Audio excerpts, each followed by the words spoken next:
Berdoa mulai.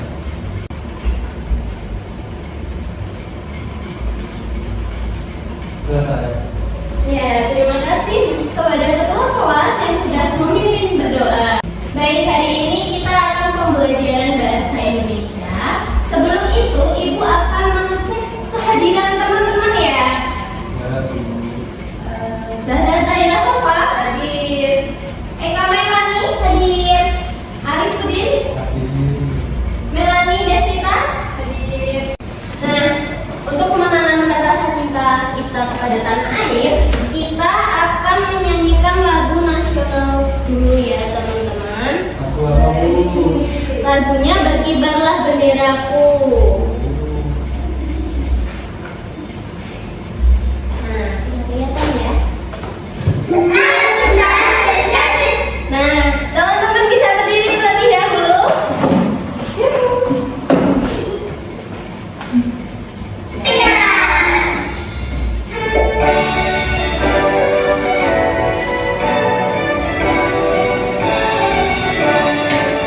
Berkibarlah benderaku, tanah suci dan gembira. Teman-teman bisa duduk kembali. Nah, hari ini kita akan belajar apa teman-teman?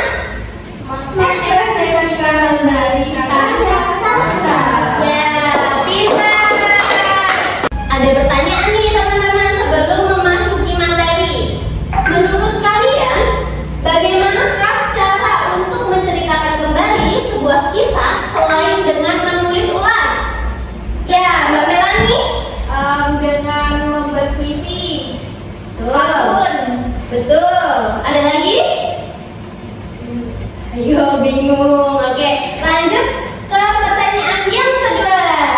Menurut kalian, apakah rasa emosi yang kuat dapat tersimpan dalam cerita yang panjang atau melalui kata-kata singkat namun penuh dengan makna? Bisa. Oke, baik. Lanjut. Nah, di sini ada tujuan pembelajaran. Jadi tujuan pembelajarannya peserta didik mampu untuk mengubah cerpen menjadi puisi. Peserta didik mampu menggunakan teks puisi dalam presentasi yang tepat. Jadi nanti teman-teman juga membuat puisi. Nah, baik, lanjut. Nah, apa itu puisi? Coba siapa yang mau membacakan? Saya, ya Mbak Eka Mailani. Bisa dibacakan menurut Herman. Jadi, menurut Herman J. Waluyo 2003, puisi adalah karya sastra yang mengungkapkan pikiran dan perasaan penyair secara imajinatif dan disusun dengan mengkonsentrasikan kekuatan bahasa dalam struktur fisik dan struktur batin. Puisi adalah ekspresi imajinatif dengan bahasa yang padat dan penuh makna. Nah, jadi intinya itu puisi adalah ekspresi imajinatif dengan bahasa yang padat dan penuh makna. Lanjut. Nah, di sini ada unsur puisi modern. Unsurnya ada dua. Ada intrinsik dan ekstrinsik. Yang pertama ada tema, rasa, nada, amanat, diksi, gaya bahasa. Baik, sebelum kita lanjut pada materi selanjutnya, Ibu ada ice breaking. Nah, jadi teman-teman bisa berdiri terlebih dahulu. Nah, nanti teman-teman bisa bernyanyi bersama dan ada gerakannya. Nyanyinya potong bebek angsa. Ada yang tahu? Ada. Berarti semua tahu ya? Nah, gerakannya gimana? Potong bebek angsa, angsa dikuali. Baik, yuk dimulai ya. Sedikitnya 1, 2, 3. Potong bebek angsa, angsa dikuali. Nona minta dansa, dansa 4 kali. Serong ke kanan, serong ke kiri. La la la la la la la la la la. Nah, silakan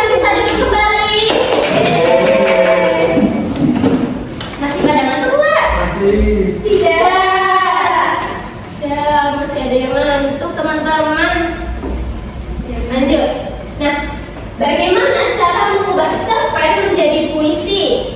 Ada yang mau membacakan? Ya, Mbak Melani dulu. Cara mengubah cerpen menjadi puisi: 1. Membaca dan memahami cerpen. 2. Menentukan gagasan pokok atau tema puisi. 3. Memilih diksi puisi. 4. Menulis puisi. 5. Merevisi dan menyempurnakan puisi. 6. Merefleksi karya. Nah, kita masuk ke poin yang pertama. Bagaimana membaca dan memahami cerpen. Nah, teman-teman, nanti ada cerpen Hatta Raffi Baci. Nah, coba dibuka bukunya. Di situ sudah ada cerpen Hatta Raffi Baci ya. Dibuka dulu di halaman 80. Baik, Bu. Sudah? Sudah.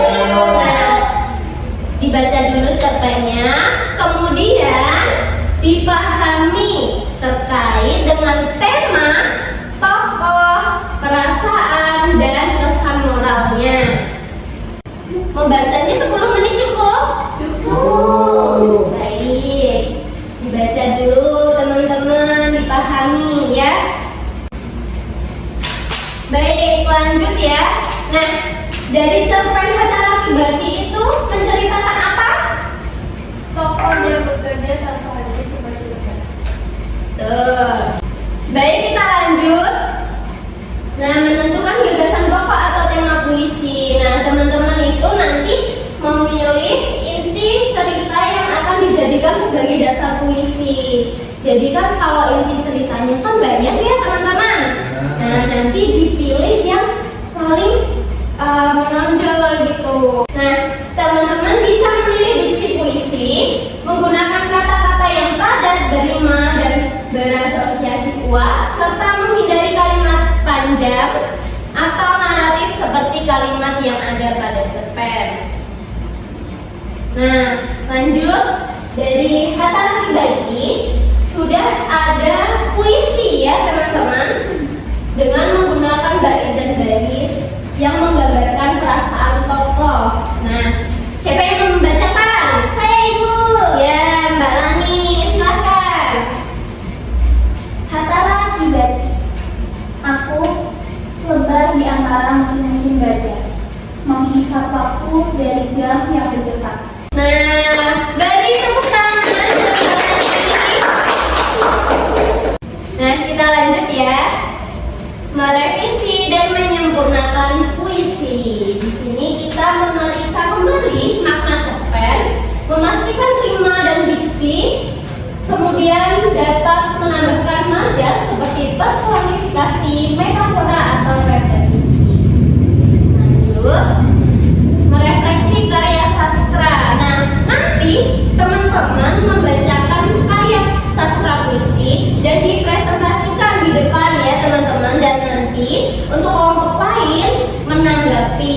Seperti itu teman-teman. Nah, ayo kita berbagi. Nah, penugasan. Jadi di sini teman-teman silahkan membentuk 4 sampai 5 kelompok. Nah, kelompoknya bebas ya teman-teman, mau berkelompok dengan Mbak Rara, Mbak Eka, boleh banget. Nah, selanjutnya bersama dengan teman kelompok, peserta didik mencari cerpen melalui media sosial. Nah, nanti setelah berkelompok teman-teman cari ya di media sosial cerpen yang akan digunakan. Kemudian bersama dengan kelompok juga peserta didik mengikuti langkah mengubah cerpen yang tadi sudah dijelaskan ya teman-teman. Masih ingat kan? Ya. Setelah menjadi puisi, nanti perwakilan dari masing-masing kelompok mempresentasikan. Oke, baik. Sekarang silahkan teman-teman berkelompok. Nah, sekarang kita buka HP dari teman-teman untuk mencari cerpen. Ya, dibuka dulu teman-teman HP-nya, mencari dari platform media sosial. Sudah? Kelompok ini mau pakai cerpen apa? Cerpen Dopa. Oke, baik. Kelompok sini mau pakai cerpen apa?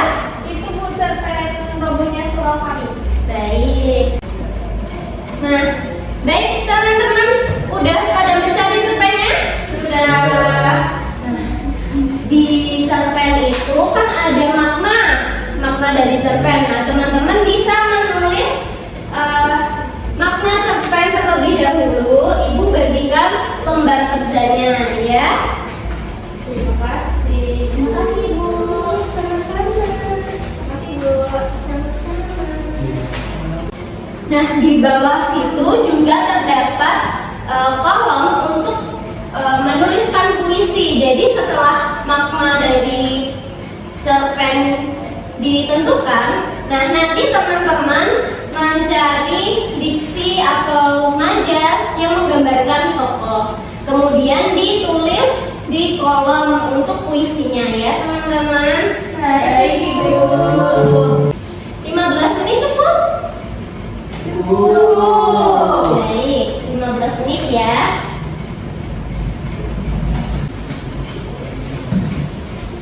Sudah sampai mana nih? Sudah sampai Ibu memahami makna cerpen. Iya. Good. Ini sudah sampai mana? Terus fisik Bu dan Bu. Keren banget. Good. Sudah belum teman-teman? Sudah 15 menit juga ya. Berarti sudah selesai. Nah, untuk itu perwakilan kelompok yuk untuk maju membacakan puisi. Mau kelompok mana nih? Ya, oke. Mbak Melani silakan. Sendiri aja Mbak Melani. Iya, Bu, apa? Oke, jadi ini cerpen dari AA Nafis ya, judulnya Robohnya Surau Kami. Di tepi segala pulau dan hidup berdiri surau kami, tua, rapuh dan sepi. Dindingnya mengelupas. Terima kasih. Ya, beri tangan buat Mbak Melani. Nah, dari teman-teman, bagaimana tanggapannya? Coba, apakah suasana dan pesan tetap tersampaikan? Tetap tersampaikan. Nah, kemudian apa transformasinya kreatif dan bermakna? Sangat-sangat kreatif Ibu. Ya Ibu. Berarti Mbak Melani sangat keren. Bagaimana sih perasaan Mbak Melani ketika membaca? Sedih Bu, ini puisinya. Sedih. Baik. Nah, itu saja mungkin yang dapat kita pelajari pada pertemuan kali ini. Nah, untuk itu hal yang berkesan apa pada pembelajaran kali ini teman-teman? Ya, Mbak Rara. Hal yang paling berkesan pada pembelajaran hari ini tuh kita jadi tahu Bu, kayak biasanya kita baca narasi panjang gitu, namun setelah kita mempelajari tentang yang misalnya jadi cerpen jadi puisi tadi, kita tuh bisa kayak memahami sesuatu itu tidak hanya dari narasi panjang, tapi ternyata bisa jadi bentuk yang lebih singkat, misalnya dari cerpen ke puisi begitu dulu. Jadi mengubah cerpen ke puisi itu hal yang paling berkesan pada pembelajaran hari ini. Ya teman-teman, jadi kita memiliki hal yang berkesan untuk mengubah cerpen menjadi puisi. Nah, sekian, terima kasih. Jadi teman-teman, untuk pembelajaran yang berikutnya, di pertemuan berikutnya, teman-teman mempersiapkan diri untuk musikalisasi puisi, ya. Jadi teman-teman bisa membawa alat musik, ya. Nah, sekian pertemuan dari Ibu untuk hari ini. Kita dilanjutkan pada pertemuan besok. Sampai berjumpa kembali. Terima kasih. Wassalamualaikum warahmatullahi wabarakatuh. Waalaikumsalam.